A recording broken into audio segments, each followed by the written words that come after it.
Hola, ¿qué tal? Buen día. Te saludo este miércoles 3 de diciembre del año en curso. Día histórico para el pueblo de México, pues la presidenta Claudia Sheinbaum desde Palacio Nacional nos da tremendas noticias que obviamente son dignas de celebración, pues mientras unos se siguen preocupando únicamente por sus privilegios, dando estos golpeteos, esta guerra sucia en contra del gobierno de la 4T, la presidenta Claudia Sheinbaum y su equipo de la 4T siguen avanzando más fuertes, más firmes y cada día dando mejores resultados al pueblo de México. Pues el día de hoy en su conferencia mañanera nos da dos tremendos anuncios. El primero es que esta jornada laboral de 40 horas ya es un hecho, ya está sobre la mesa, se va a empezar a trabajar porque la presidenta Claudia Sheinbaum lo dice, no es algo que pueda llegar a imponerse de un día a otro, tiene que ser paulatinamente, se tiene que llegar a acuerdos con las empresas, pero ya es un hecho, se va a ir trabajando y ya iremos viendo a lo largo de estos meses, porque no va a ser algo tan rápido, cómo se va dando, a qué acuerdos van llegando, pero a final de cuentas ya está y es algo digno de celebración. Por otra parte, algo tremendo. Y bueno, por otra parte, otro mega anuncio que nos da la presidenta Claudia Sheinbaum y es que es acerca del salario mínimo, pues para este 2026 aumentará un 13%. ¿Se imaginan después de décadas, de años, de tanto tiempo bajo estos gobiernos neoliberales que ponían pretextos, que nos engañaban diciendo que no se podía aumentar el salario mínimo porque la canasta básica se iba a disparar, porque iba a haber devaluación, depreciación, íbamos a entrar en una era tipo Venezuela, según ellos, porque para ellos siempre vamos a entrar en la era tipo Venezuela. Pues el día de hoy es un hecho, está pasando y la presidenta Claudia Sheinbaum nos dice cuánto vas a ganar dependiendo el estado en el que te encuentres. Así que vamos a ver el video porque esta información es tremenda, no te la puedes perder y debes de compartirla con todos tus conocidos para que estén bien informados. Gracias, presidenta. Buenos días, Joana Flores de Grupo ASIR. Sobre este tema, presidenta, preguntarle, bueno, hemos visto cómo se ha mantenido el tema de la inflación, pero ¿cómo van a garantizar que para 2026 también con este incremento salarial se pueda controlar la inflación en el país? No está aquí la Secretaría de Hacienda, pero es algo que trabajamos con ellos, no está aislado. Trabajamos con ellos, ellos también consultaron con Banco de México y no tiene impactos en la inflación.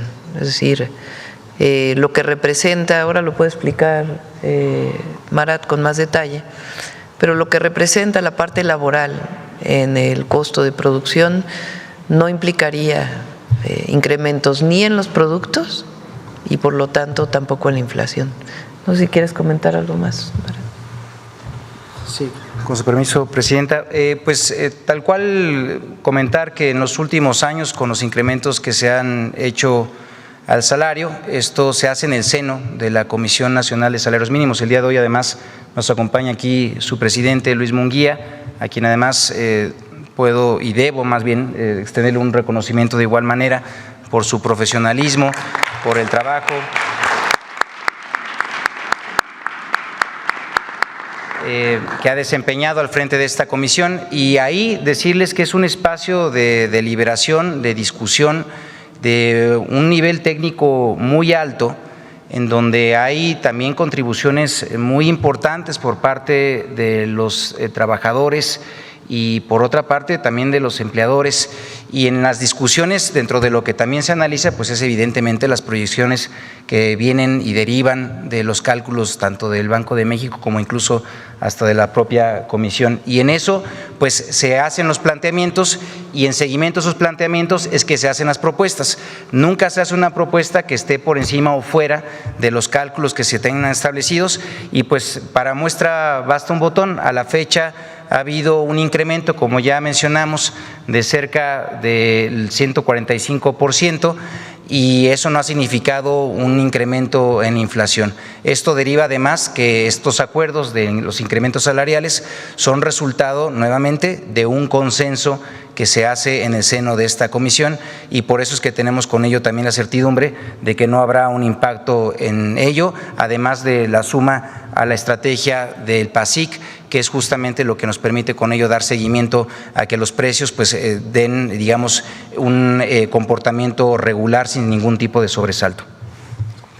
Gracias, presidenta. Y también con respecto a la jornada laboral, no sé si me quiera contestar alguien del sector empresarial, pero durante este periodo de discusión se hablaba también de algunos riesgos, como que iba a tener costos para las empresas, para los empleadores, porque iban a tener que contratar quizá mayor personal, o incluso se hablaba también de despidos para migrar a sistemas más automatizados. A ver, ¿cómo van a garantizar pues que efectivamente no exceden este tipo ni de despidos y que se garanticen las condiciones laborales?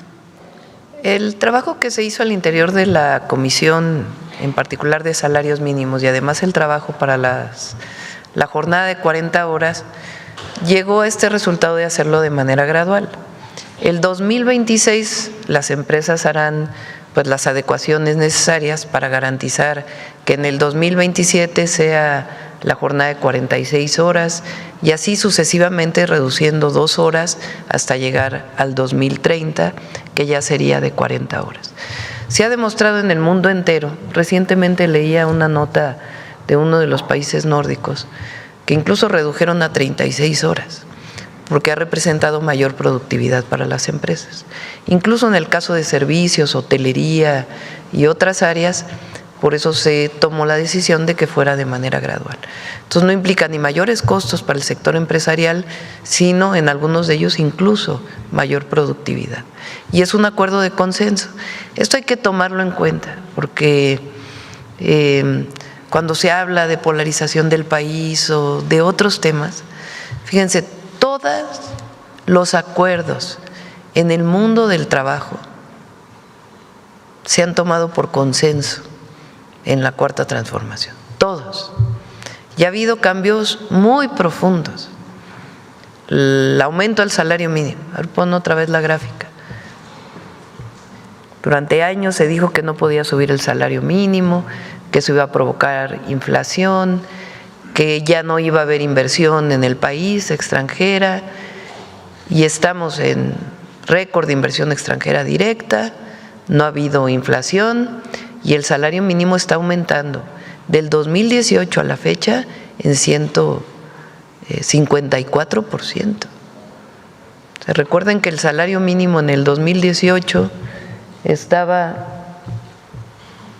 en 123 pesos, 124. Y ahora llega a 315 para el próximo año. Si vemos, ve la siguiente gráfica.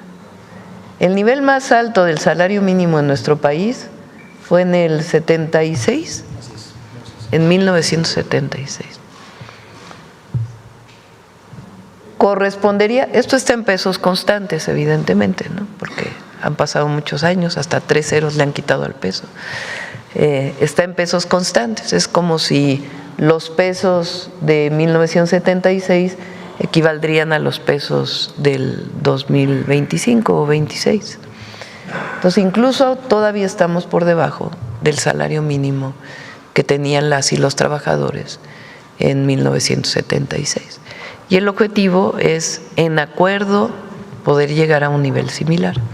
Entonces, fíjense los cambios que ha habido. Aumento al salario mínimo, de manera muy importante. Desaparición del outsourcing, que parecía como algo imposible de alcanzar, y a partir de acuerdos, negociaciones, diálogo, se llegó a lo que tenemos ahora, que es que no puede haber subcontratación.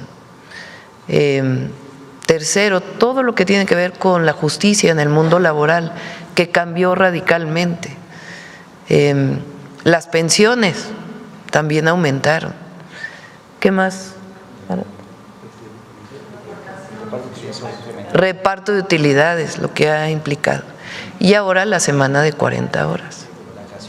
Vacaciones. Afores, disminuyeron las comisiones de las afores. Fíjense, plataformas digitales, Leicilla. Bueno, son 10. Y todo por consenso. Y lo que queremos es que siga habiendo consenso, que sigamos trabajando conjuntamente, porque lo que queremos es que siga habiendo inversión en nuestro país, que haya ganancias razonables para las y los empresarios y que los trabajadores las y los trabajadores cada vez estén mejor. de un salario de 3,000 pesos a un salario de 9,500 pesos, y con una canasta básica o una parte de la canasta básica que no solo no aumenta, sino disminuye el precio gracias al acuerdo del PASIC, pues es un muy buen acuerdo. Si a esto le sumamos el acuerdo voluntario, porque también es voluntario, con las y los gasolineros para tener un precio máximo de la gasolina, pues eso ayuda mucho a no aumentar inflación y que siga habiendo mejora en la calidad de vida de las y los trabajadores. ¿Qué ha logrado eso? 13.5 millones de mexicanos menos en la pobreza. Y la prosperidad compartida solo se puede dar si es prosperidad para los que menos tienen. Si la prosperidad se concentra en ciertos sectores de la población, pues no es compartida. Dicho de otra manera, por el bien de todos, primero los pobres. Gracias, presidenta. Y en otro tema, preguntarle si ya recibió usted esta lista de los 10 aspirantes para la Fiscalía General de la República. La terna, son 3 mujeres. ¿Quién ya es? Lo van a dar a conocer en un rato. Ya la envió entonces al ratito. De una vez. Hoy tenemos este tema, miren, ¿para qué combinamos? Esta es la mejor noticia que podemos recibir para Navidad, Año Nuevo. Este es en este momento lo más importante. Solo preguntarle por qué consideró únicamente a 3 mujeres y no a algún Pues porque hombre. es tiempo de mujeres. Y preguntarle también, bueno, si ya nos puede decir si viajará a Washington el viernes para el sorteo. Yo creo que sí voy a ir. Yo creo que sí voy a ir. Ya viajaría el jueves, el mismo viernes. Mañana les platicamos cómo va a estar. Tendría que ser. Es un evento muy corto. Ayer hablé con el presidente de la FIFA y también Secretaría de Relaciones Exteriores tuvo conocimiento a través de el Departamento de Estado de los Estados Unidos, que por supuesto que estoy invitada y que estaría contento el presidente Trump de recibirnos allá. Entonces, ayer hablé con el presidente de la FIFA, es un evento muy corto, en realidad va el primer ministro de Canadá, el presidente Trump por supuesto y su servidora, y nada más estaría la apertura de la pelotita que se acostumbra para ver qué grupo nos tocaría encabezar. Ya después nos retiramos y ya viene todos los grupos, cómo se van definiendo. Entonces es un evento muy corto, pero es un buen momento para estar los 2 presidentes y el primer ministro de Canadá juntos, dando esta imagen pues de que América del Norte y nuestro compromiso comercial pues sigue adelante. Independientemente de que se reuniría con Donald Trump, todavía no está definido. Si fuera el caso sería una reunión muy breve, pero pues todo parece indicar que sí vamos. Gracias, presidenta. Y finalmente, de mi parte, en Grupo ASIR dimos seguimiento a un caso que nos reportaron de trabajadores de Los Pinos, del complejo cultural. Mencionan y hay preocupación porque explican que la directora Elisa Lemus pues ha dado la instrucción de que no se alimente a los gatitos, que ya son como pues de la casa, y se ha dejado de atender, incluso ya no se permite. Aquí a la defensora de los animales. Algunas asociaciones no hay que darle animales. De comer a los gatitos. Okay. Eso bueno, están pidiendo eso, que no les den de comer a los gatos y lo revisamos. Y bueno, también hay amenazas por parte de la Policía Auxiliar a los trabajadores que estén haciendo esto. ¿Podrían ustedes atender este tema? Sí, lo atendemos hoy mismo. Muchas gracias. A ver, ¿quién más? A ver, sobre el tema, ¿les parece? Vamos sobre el tema. A ver, la compañera acá. Buenos días, Shaila Rosagel, corresponsal de Grupo Gili, El Imparcial de Sonora, La Crónica de Mexicali y Frontera de Tijuana. Presidenta, me gustaría saber si además del bienestar de los trabajadores, si han considerado algún impacto en la economía, además de lo que ya se habló aquí, productividad, o si han analizado algún otro indicador que nos pudieran comentar en la implementación de las 40 horas. Sí, ¿para? Sí, con su permiso, Presidenta, pues comentar que se tiene además planteado en seguimiento a la implementación de esta reforma un ejercicio de seguimiento tal cual como menciono, con una serie de representaciones tanto del mundo empresarial como de los trabajadores para ir dando seguimiento a esto.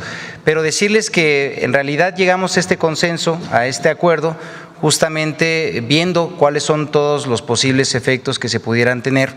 Y sí comentarles nuevamente que pues el acuerdo justamente planteó en que se hiciera una vía factible, viable y también de común acuerdo, para que con ello también todos los posibles efectos pues tuvieran pues un seguimiento tal cual. Pero en principio decirles que la gradualidad nos ayuda mucho en ese aspecto.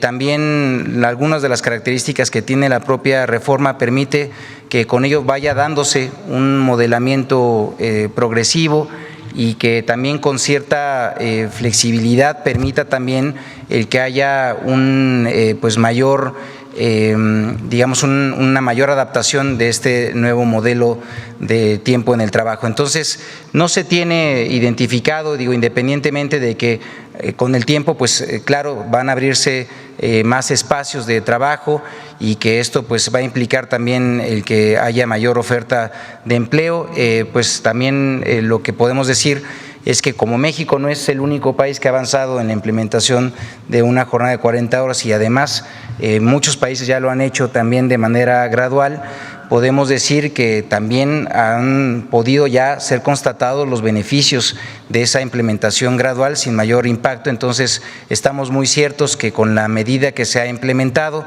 con los acuerdos que se han logrado, vamos a tener con ello un modelo muy sólido que va a dar beneficios con toda claridad y nitidez para las y los trabajadores y también para la economía. Muchas gracias. Y bueno, nada más, Presidenta, preguntarle, como usted dijo hace unos días que sí iba a ir a Sonora a una gira antes de que concluya el año, preguntarle, pues sería en este mes, preguntarle si ya tiene definida esta visita, qué fin de semana sería y cuál sería su agenda, qué temas son los que usted tocaría. Allá hay agricultores también de varios estados, entre ellos también de Sonora, Baja California, que están proponiendo posponer la discusión de la ley de aguas. No sé qué me puede comentar al respecto, si esto sería parte de la agenda y si iría a lo de las comunidades del río Sonora. Sería todo.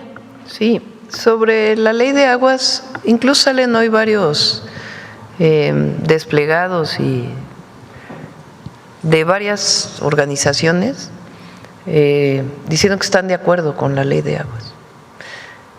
La esencia de por qué propusimos la ley, el cambio a la ley de aguas nacionales, es para proteger el recurso natural, evitar su sobreexplotación y garantizar el derecho al agua.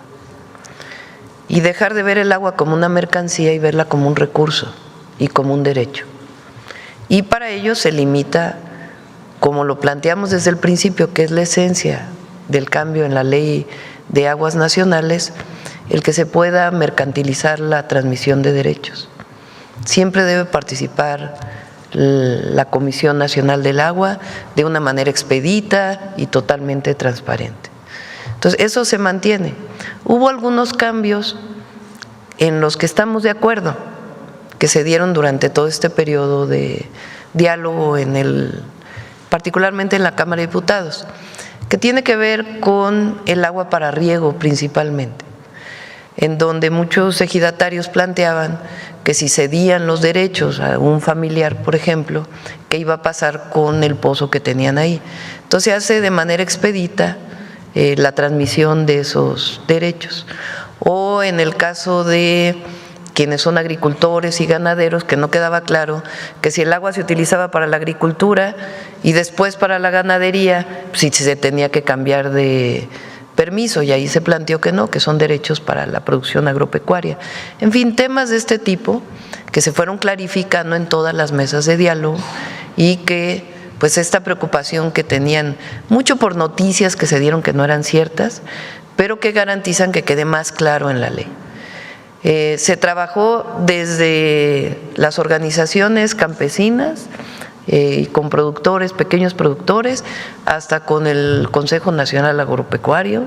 Se trabajó con Camín, con otras cámaras industriales, y se trabajó también con municipios y otras áreas. Entonces, más bien quien no está de acuerdo, pues es quien tiene muchísimas concesiones de agua, que no usan muchas de ellas, o concesiones ilegales de agua que hoy se tienen que poner en orden.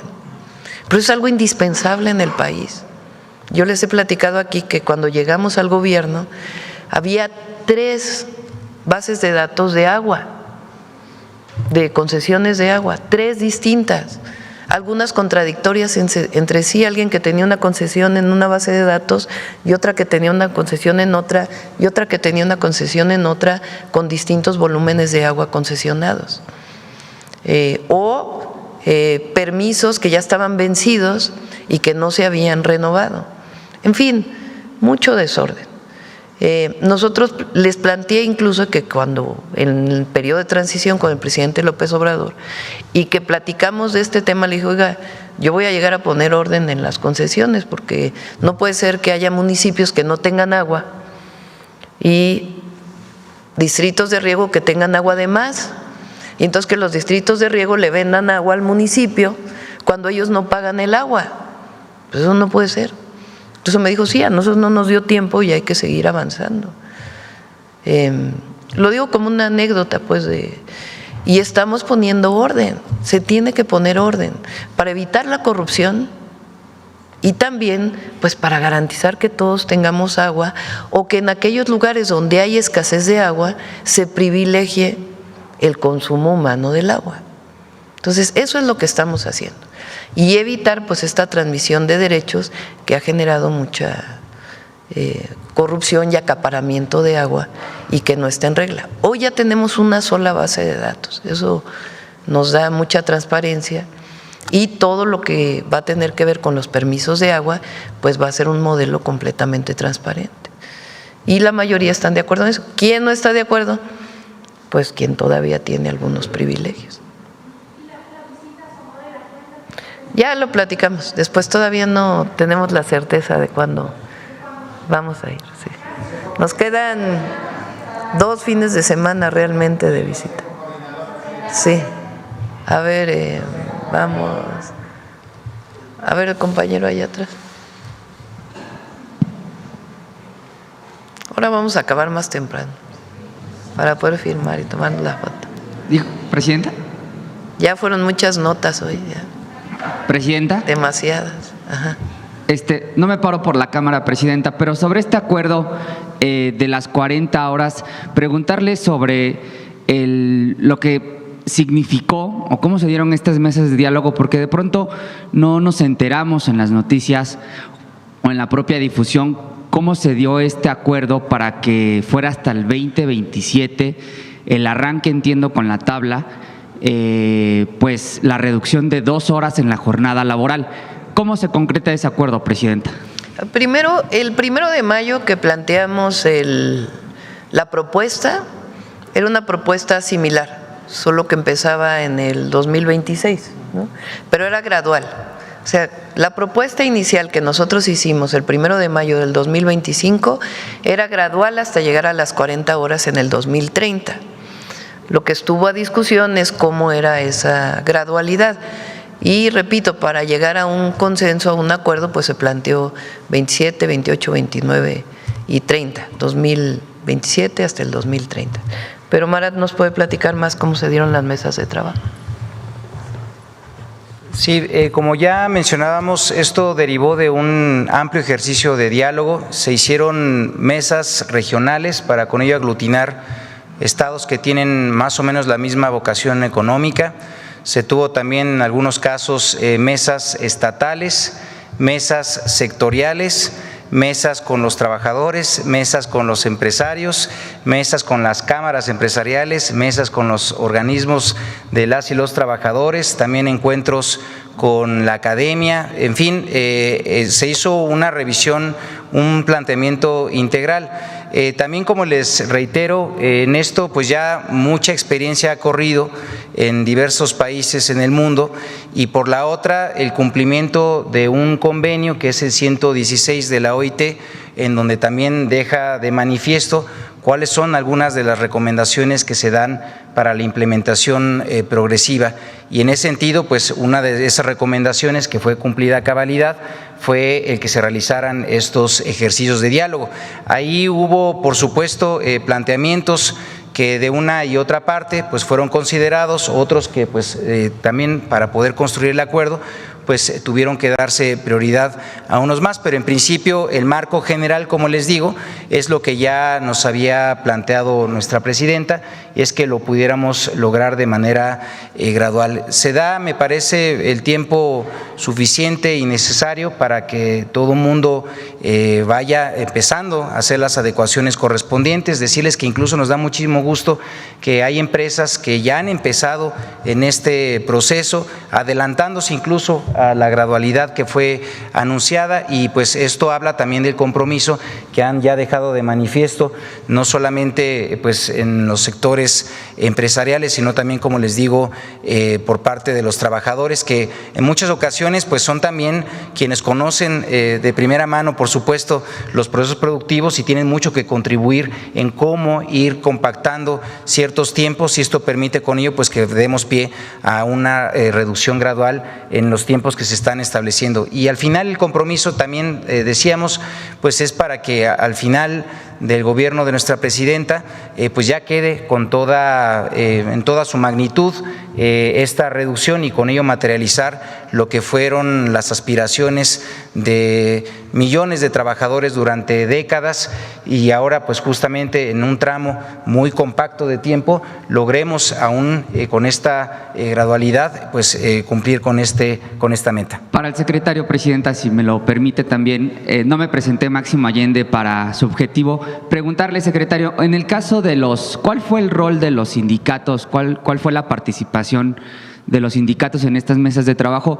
Porque aún con el anuncio que hoy se hace histórico de una reducción de 2 horas, luego 4 y al final terminarán siendo las 8 horas laborales, habrá quienes hubiesen querido que la reducción de la jornada laboral fuera de manera inmediata. Entonces son 2 preguntas. La primera es el rol de los sindicatos en el diálogo obrero-patronal que hubo para llegar a este acuerdo, y la otra pregunta sobre el mismo tema sería, secretario, ¿cómo se justifica la gradualidad de esta implementación?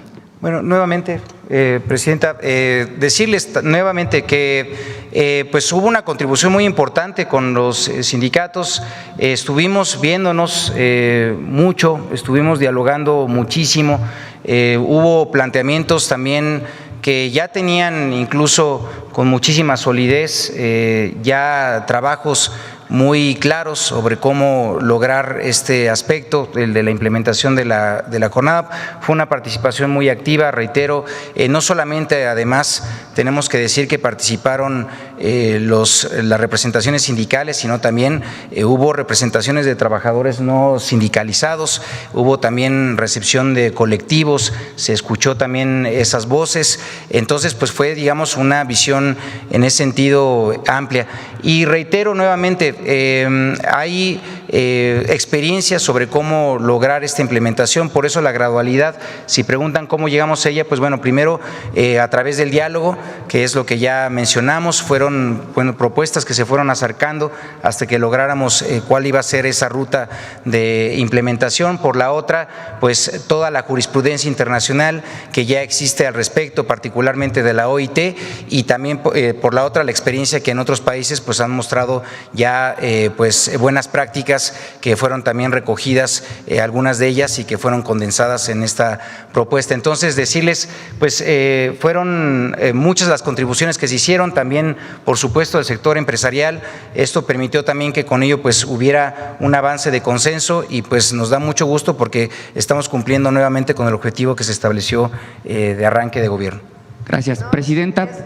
Sí es importante que sepan, no es un trabajo sencillo el que hizo Marat y su equipo, O sea, evidentemente los trabajadores que querían, pues las 40 horas el próximo año, y eso fue lo que plantearon desde el principio. Todas las representaciones de todos los trabajadores, todas las CTM, la CROC, todos plantearon, a ver, queremos 40 horas en el 2026. Y muchos de los empresarios dijeron, oigan, pues no podemos 40 horas.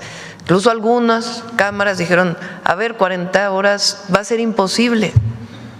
Entonces, ¿cómo vas acordando desde los trabajadores que te dicen las y los trabajadores, queremos 40 horas en el 2026, y empresarios que te dicen, no queremos 40 horas, queremos que se queden 48 porque va a afectar la economía de nuestras empresas, particularmente incluso las pequeñas empresas, que es a quien puede incluso llegar a tener mayores problemas, pero en esta gradualidad pues se puede hacer. Entonces va trabajando, bueno, 2 horas en el próximo año, no, porque ¿cuándo nos vamos a adecuar? En fin. Y al mismo tiempo el salario mínimo, porque bien podrían haber dicho, a ver, está bien, vamos por las 40 horas, pero el salario mínimo ya no aumenta. Entonces es un trabajo de meses, empezamos en mayo. Yo les dije, a ver, el ingreso tiene que seguir aumentando, porque es necesario para las y los trabajadores mexicanos. Y en esa condición de que siga aumentando, ¿cómo podemos llegar a la semana de 40 horas?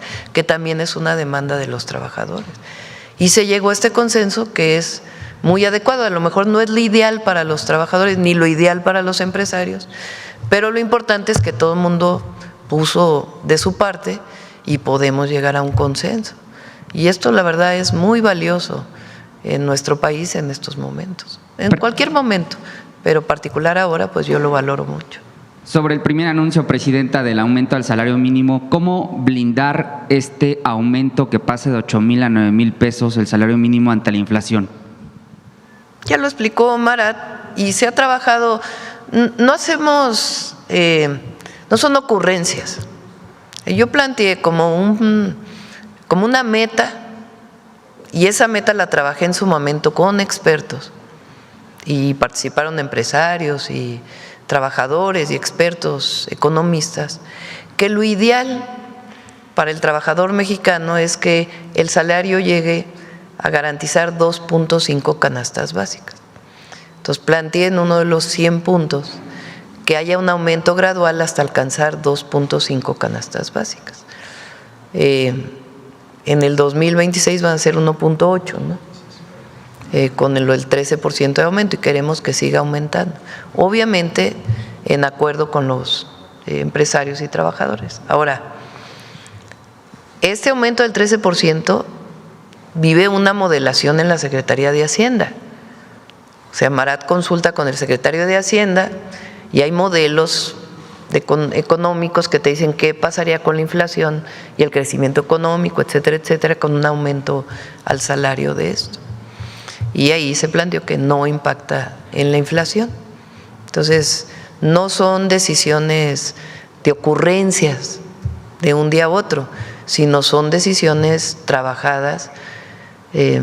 Obviamente un trabajador que diría, pues yo quisiera que el aumento fuera del 100%, ¿verdad? Pero pues eso sí tendría impactos después en la inflación. Y entonces lo que te aumento del salario, pues te impacta en el aumento de precios de lo que estás comprando. Y además de otras implicaciones. Entonces, por eso son decisiones estudiadas, trabajadas y acordadas, y eso es muy importante.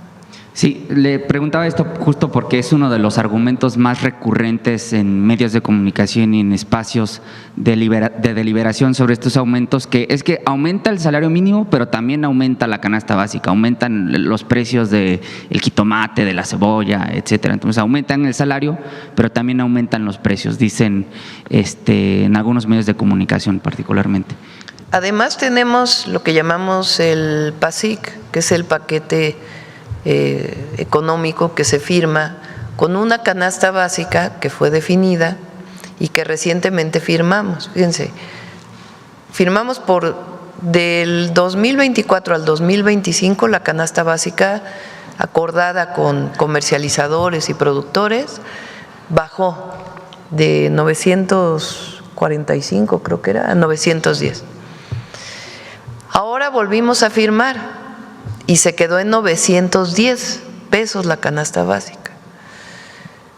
Si consideramos que hay 3% de inflación, o 2.5, 3% de inflación, pues quiere decir que ahora cuesta menos la canasta básica de lo que costaba hace 6 meses. Entonces, son instrumentos que usamos de no imposición, o sea, no imponemos un precio a un producto, sino llegamos a acuerdos voluntarios que nos ayudan a que no haya inflación y al mismo tiempo mejorar las condiciones de vida de los que menos tienen. Fíjense, además en esto, nuestro programa de vivienda pues está atendiendo a los que ganan 1 y 2 salarios mínimos con el Infonavit. Entonces, un trabajador formal va a haber aumentado su ingreso en 1,000 pesos, casi, y para el próximo año, y además tiene la posibilidad de acceder a vivienda del Infonavit, ganando un salario mínimo. Entonces, pues obviamente que es mejorar la calidad de vida y el bienestar de las familias. Y bueno, hasta aquí la noticia. ¿Ustedes qué opinan? Déjenme sus comentarios y si les gustó el video déjenme su like y compartan con todos sus amigos para que también estén bien informados y al tanto de lo que acontece día a día en nuestro país. Te veo en un siguiente video. Hasta luego.